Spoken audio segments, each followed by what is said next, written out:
A história de hoje começa quando a protagonista entra na casa da sua mãe e conta animada que recebeu uma bolsa de estudos dessa vez e também comprou algumas frutas com dinheiro que recebeu da empresa. Mas sua mãe, de forma rude, pergunta do que ela estava tão orgulhosa. A protagonista para de falar. Sua mãe não valoriza muito a sua conquista e diz que qualquer um poderia conseguir uma bolsa de estudos nos dias de hoje. E até a vizinha já tinha recebido um bônus de desempenho da empresa que trabalhava. A mãe nem se dá o trabalho de olhar para a filha. Ela está ocupada olhando o celular. Então ela pergunta se a filha comprou as frutas na loja de departamentos que os irmãos gostavam, porque se não fosse lá, eles não comeriam. Toda empolgação e orgulho desaparecem do rosto da garota, e ela se desculpa. Então, seus irmãos mais novos também entram na casa, e a reação da mãe é completamente diferente do que foi com a garota. Ela elogia os filhos e diz que estava esperando por eles para saírem um passeio. A protagonista pergunta a sua mãe para onde eles estão indo, e a mãe responde que estão indo encontrar o avô deles. Ela diz que o primo passou no exame de admissão em uma faculdade famosa, então eles iam dar os parabéns. Mas ela não fala muito, e diz que a garota não precisava saber disso. Logo depois, ela friamente diz para a filha que se ela não tem mais nada para contar, ela deveria lavar as frutas e ir embora. A protagonista fica desanimada e deprimida, mas se convence de que estava tudo bem. Não era a primeira vez que aquilo acontecia com ela. Ela era tratada assim desde criança. A protagonista sai da casa da mãe e volta para sua própria casa. Podemos ver que o quarto dela estava meio bagunçado. Ela toma um banho e pensa sobre como sua família sempre a tratava daquele jeito, como se ela fosse algum tipo de convidada indesejada. Recentemente, ela tinha se tornado mais independente e, enquanto estudava, também trabalhava para cobrir as despesas. A garota deita na cama e nos conta que é uma estudante universitária de 23 anos. Enquanto ela pensa sobre sua vida, seu telefone toca com uma notificação. Ela vê do que se trata e descobre que o novo capítulo do seu romance favorito foi lançado. Enquanto ela lê, ela diz que agora, ler o romance que era atualizado todas as noites era a única alegria na sua vida. O capítulo de hoje é como os outros. Um homem, vestido como um rei, diz à garota que ela é sua filha e a coisa mais preciosa do mundo. Nossa protagonista pensa que no romance todos amavam a personagem, seu pai adotivo, seus amigos e todos os outros que importavam. Era um romance sobre a paternidade, e a protagonista pensa que isso deve ser uma história comum para algumas pessoas, mas sempre foi algo a mais para ela, especialmente em um dia horrível como esse. O romance também era conhecido como Eu Preciso Ser Adotada, e ele era valioso para ela. Era o único consolo da sua vida sombria. Enquanto dorme, a protagonista lhe pergunta por que todos a odeiam. Com isso, seu smartphone cai da sua mão, e ela pensa como seria bom ter um mundo onde todos a amam. As engrenagens do mundo giram, e enquanto o celular cai, ele continua caindo em um abismo sem fundo. Nossa protagonista deseja também ser amada por todos, e adormece pensando nisso. Quando ela acorda, percebe que se transformou em uma adorável menininha. Ela sabia muito bem onde estava agora, afinal, tinha lido romance de fantasia por um ano. Ela tinha sido possuída, ou melhor, tinha possuído o corpo de alguém. Esse mundo era uma paisagem medieval europeia, e onde quer que nossa protagonista fosse, na sua nova casa, ela via dragões, o que a deixava nervosa. Decorações de dragão, cabeças de dragão, pinturas de dragão, tudo espalhado por toda parte, decorando a casa. A garota tem certeza de que está no mundo do seu romance favorito, e que agora está na família Ethan. A família Ethan também era conhecida como a família dos dragões, pois tinham laços profundos com dragões. O homem que deu início à linhagem familiar fez um contrato com o dragão negro. Ele bebeu o sangue do dragão negro, e ao formar o contrato, obteve um grande poder. Esse poder foi transmitido a seus sucessores, e a família Ethan se tornou forte a cada geração. Mas havia um preço sombrio a pagar por isso. Sempre que eles perdiam o controle do seu mana, eles sentiam a vontade de matar, e a família Ethan tinha que lidar com essa maldição. A garota se lembra que uma doença crônica chamada Brightening estava prestes a chegar, e que isso teria algo a ver com a família Ethan. Mas havia alguém que poderia impedir que se espalhasse aquele dano. A pessoa com a capacidade de acalmar a natureza enlouquecida do contrato com os dragões era a personagem principal do romance. Ela tinha a habilidade de purificar e poderia impedir que a escuridão conquistasse o mundo, e não tolerava qualquer tipo de injustiça. E essa parte da sua natureza traria destruição, mas posteriormente a salvação para a família Ethan. A nossa protagonista pensa que ela é uma criança digna de ser a personagem principal e devia estar ali como protagonista da obra. Ela vê o reflexo dela nos vidros da janela e diz que a sua vida é cheia de rosas como a cor do seu cabelo. Ela tá muito feliz, mas espera aí. A menina percebeu um negócio. Seu cabelo era rosa, mas o cabelo da personagem principal era preto. Aí ela fica espantada e percebe que não era a personagem principal. Mas se ela não era a personagem principal, quem ela era? E aí descobrimos que ela era Eirin Ethan, uma filha bastarda da família Ethan. Quando a garotinha completou 5 anos de idade, teve um acidente na festa de Ano Novo. E por causa daquele acidente, a sua linhagem foi questionada, o que acabou fazendo com que ela fosse expulsa da família quando ainda era uma criança. Aquilo foi muito ruim para ela, e a protagonista pensa que agora teria que enfrentar as desgraças da personagem. Então ela começa a organizar informações que tinha. A maior dúvida dela era por que raios ela era uma personagem secundária. Enquanto ela pega uma xícara de chocolate quente e toma um gole, Erin se pergunta por que não é a protagonista feminina da história. A empregada vê ela bebendo chocolate quente, e a menina trava. A mulher se preocupa que devia estar muito quente, e corre para perto da menina. Quando ela vê a garota em silêncio, a empregada pergunta se ela tá bem, e diz para esperar a bebida esfriar. Mas a garota diz de repente que estava delicioso. Ela pergunta à empregada como ela fez o chocolate quente, e a empregada ri, por causa do bigodinho no rosto de Erin. Ela diz a ela que se chama chocolate quente, e ela tinha feito porque não estava com tempo de fazer algo mais complicado, porque tinha poucos empregados na casa.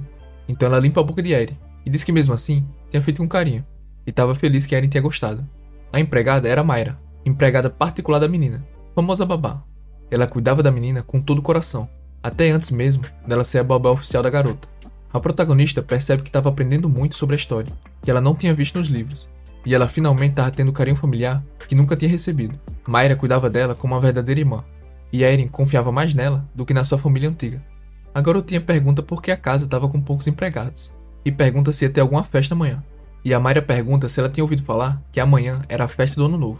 Depois de ouvir isso, a menina dá uma cusparada com chocolate quente, e Mayra fica preocupada com ela. Mas a garotinha já tinha aceitado que estava lascada, porque sabe que amanhã era o dia que ela ia ser expulsa da família, logo quando ela estava aproveitando a vida cor-de-rosa dela.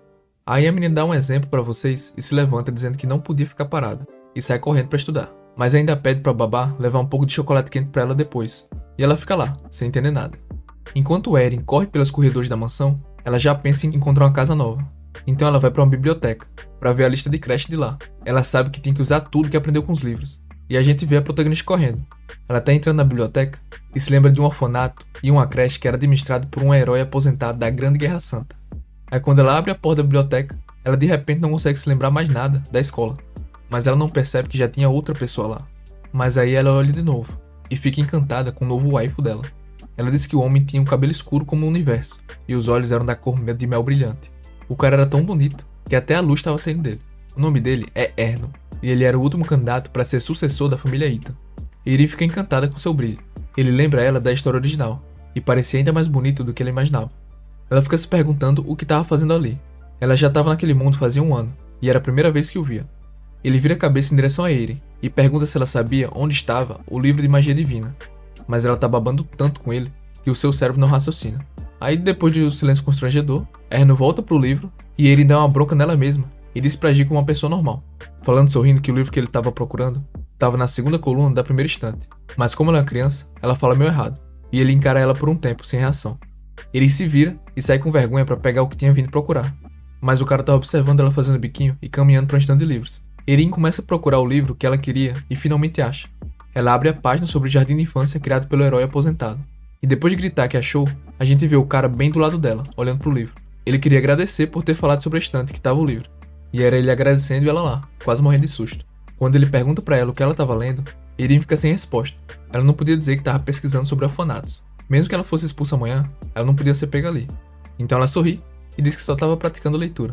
E agora ela faz a voz de bebê de propósito. Ela diz pra ele que não sabe o que tinha escrito no livro, mas que era divertido. E parece que o truque dá certo, e ele deixa a biblioteca. Mas Erin não tem um tempo de paz. Mesmo depois dela sair, ela sente o coração batendo muito rápido, e tem essa sensação estranha. De repente ela deixa cair o livro que estava segurando, e descobrimos que ela desapareceu, só sobrou seu vestido. E aquele foi o motivo que a sua descendência foi questionada na festa. Ela não era uma Ita. Esse era o segredo que Erin estava escondendo no mundo na história original. Ela era um dragão. Rosa, mas dragão. Ela não consegue controlar sua transformação, e tinha se transformado na festa de Ano Novo. Todos os membros da família estão lá, e todos testemunharam em primeira mão. Se Erno tivesse visto ela se transformar, ela nem ia conseguir terminar o livro, mas ela pode se preocupar com isso mais tarde. Agora o que ela precisa saber é como ela volta a ser humana. Ela começa a puxar as roupas transformadas em dragão, e pensa no que aconteceria se não conseguisse mais voltar a ser humana. Mas antes, ela se esconde atrás das estantes do livro, e aí ela percebe algo do chão, um anel. Ela se pergunta quem foi que perdeu. Ela pega ele e diz que era muito brilhante e parecia caro, mas ela pensa e acha que o anel parecia familiar. Ela tenta descobrir e nota que era um anel usado por Erno. Enquanto ela olha pra cima, ela toma um susto ao ver o cara entrando na biblioteca. Ele entra na sala com expressão séria no rosto e nota a pilha de roupas no chão. O monte estava se mexendo, e claro que tem alguém ali. Ele não entende nada do que estava acontecendo e vai conferir. Depois de perceber que ele notou ela, a menininha fica apavorada e tenta fugir engatinhando pra longe. Mas ele alcança o cesto de roupa suja com 2 passos. Ele se agacha na frente das roupas e levanta para ver o que estava acontecendo ali. Ele sorri ao ver o que estava dentro da pilha e pergunta a ela do que ela estava brincando. E ela só sabe sorrir de volta, nervosa. Ainda bem que ela já estava na forma humana. Ela ri e diz que estava pegando o anel, aliviada que tinha voltado ao normal, já que estava prestes a ser pega. Foi por pouco, mas ela se escondeu nas roupas de pressa quando ele entrou, e voltou a ser humana no momento certo. Erno pergunta a Irene se ela estava falando sobre o anel dele, e ela confirma. Ela disse que o anel tinha caído atrás da estante de livros, então ela pegou e limpou ele. E quando ele vê que o anel dele estava brilhando, ele elogia a menina, dizendo que ela tinha limpado muito bem. Ele fala que voltou com pressa porque era importante para ele, e agradece a garota por achar e limpar o anel, achando engraçado a dedicação da menina, que não sabe responder aos elogios. Ela quer devolver o anel para ele rápido e voltar pro seu quarto. Eirin tinha lido no romance que ele não era fã de contato físico, e dá para ele sem encostar nele, deixando o anel cair na mão dele. Mas depois de receber de volta o anel, ele nota algo diferente, que parece deixar ele surpreso. Eirin também olha para ele nervosa, perguntando por que ele estava tão surpreso. Aí ela diz que vai embora agora, e sai da biblioteca com um livro. Enquanto ela sai, Erno se levanta novamente e mostra um sorriso suspeito. Ele diz que foi divertido, e a garotinha não sabe que o jovem também guardava alguns segredos sombrios. O dia muda, e já era hora da festa de ano novo. O salão de banquetes principal estava todo decorado, e a garotinha olha ao redor encantada. Ela pensa como todos os membros da família estavam ali, e que todos eles parecem incríveis. Aí ela pensa na verdadeira Eirin, a do livro, que tinha se transformado em dragão na frente de todas aquelas pessoas, e fica triste por saber que essa era a sua história agora. Mas Eirin pensa que não tem com o que se preocupar. Ela memorizou a localização do orfanato que estava procurando, e também juntou o fundo de emergência caminhando pela mansão à noite, juntando cada moeda perdida que encontrou na mansão. Ela acredita que o melhor era não se transformar em um dragão, mas mesmo que isso acontecesse, ela estava com o preparo do lado dela. Ela pegava o dinheiro que conseguiu e fugia pro orfanato. Eirin sorri confiante enquanto ela pensa no seu plano. Mas aí os guardas entram marchando na sala, que era um sinal que o chefe da família Ethan estava chegando. E aí começa aquelas entradas típicas de personagem que é mais legal que o protagonista.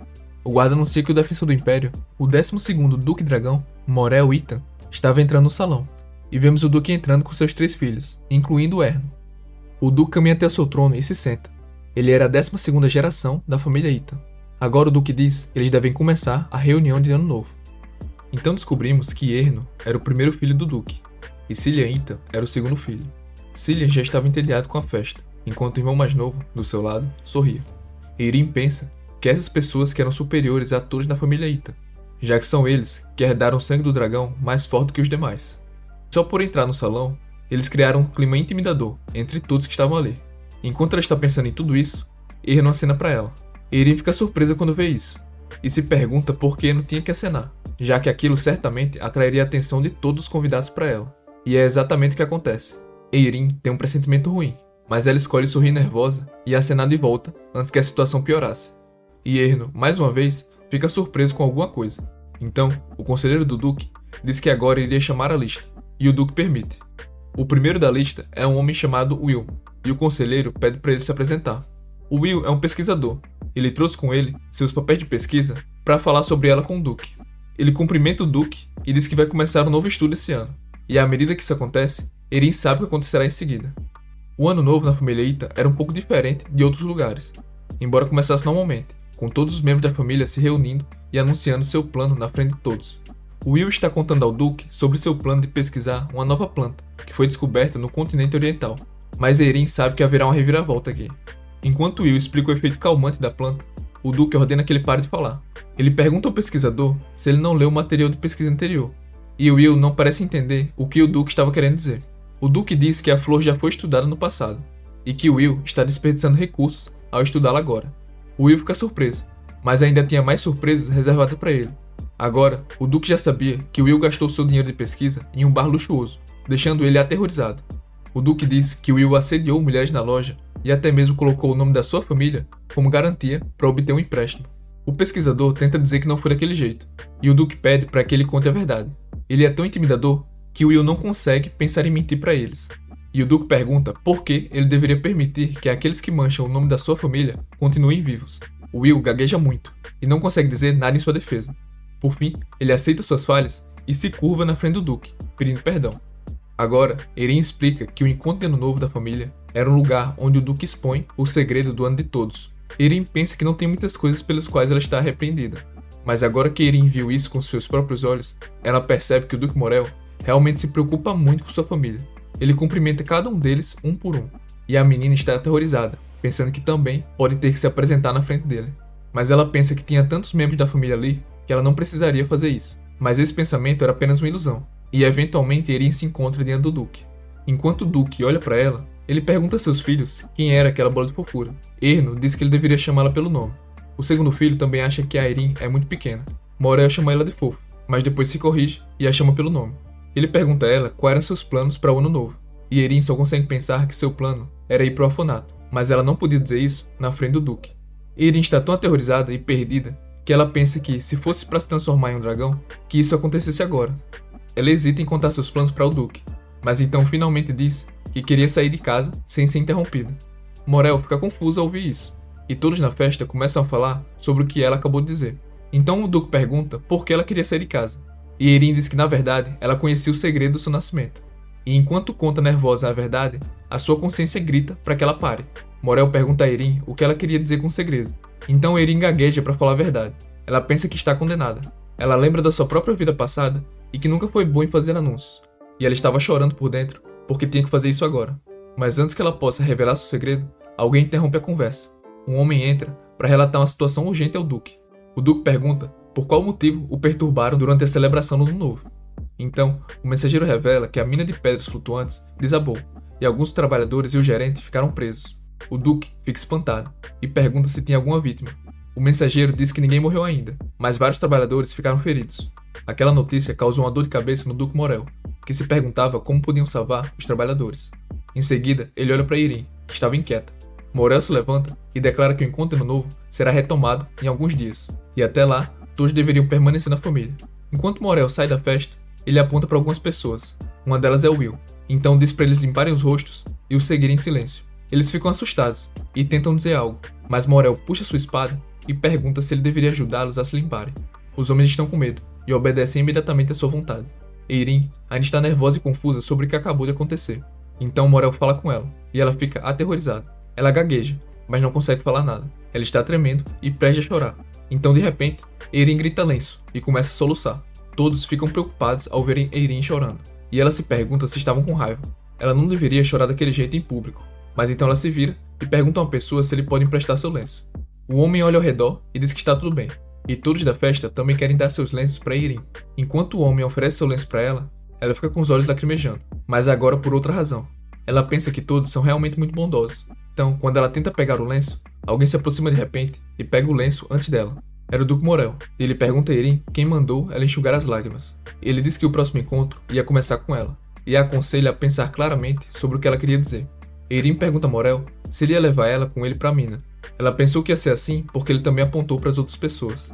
Mas Morel diz que não adiantava levar crianças fofinhas como ela. Ela não seria usada nem como comida de vaca. A menininha ficou horrorizada e confusa, pensando nela mesma como comida de vaca. Ela pergunta a Morel para onde as outras pessoas estavam indo e o chama de avô. Morel responde que uma criança como ela não precisava saber, mas então ele para no meio da frase. Ele percebeu o que Erin acabou de dizer e pede para ela repetir. Erin não entende qual parte ela tem que repetir, mas quando percebe, ela pensa que estava condenada. Ela chamou o Duque de avô sem perceber, e agora não tinha volta. Erin pensa que isso deve ter irritado ele, e que agora ela poderia morrer. Mas por enquanto ela decide sorrir, porque acha que, se sorrir, não será odiada. Ela sorri e chama Morel de vovô. Ele esquece tudo de repente, depois de ouvir a palavra, e todos na festa começaram a falar de Erin. Mas quando Erin chama ele de avô de novo, e não tem a reação que ela estava esperando, ela se pergunta se escolheu a palavra errada. Então o mensageiro chama a atenção do Duque Morel. Ele se vira e joga o lenço de volta para Erin, dizendo que no próximo encontro ela será minuciosamente inspecionada, e ordena que ela esteja totalmente preparada, e sai, dizendo até a próxima vez. A menina fica pensando sobre a próxima reunião, se perguntando se Morel realmente iria matá-la. Enquanto ele se afasta, ela só pode encarar suas costas. E assim, o encontro termina, de forma caótica. E o vídeo acaba, né? Porque sou eu quem vai editar isso aqui. Mas eu gostei da obra. Parece que tem um mundo bem rico pra gente conhecer. Mas digam aí se vocês gostaram, porque hoje é o fim. Até a próxima.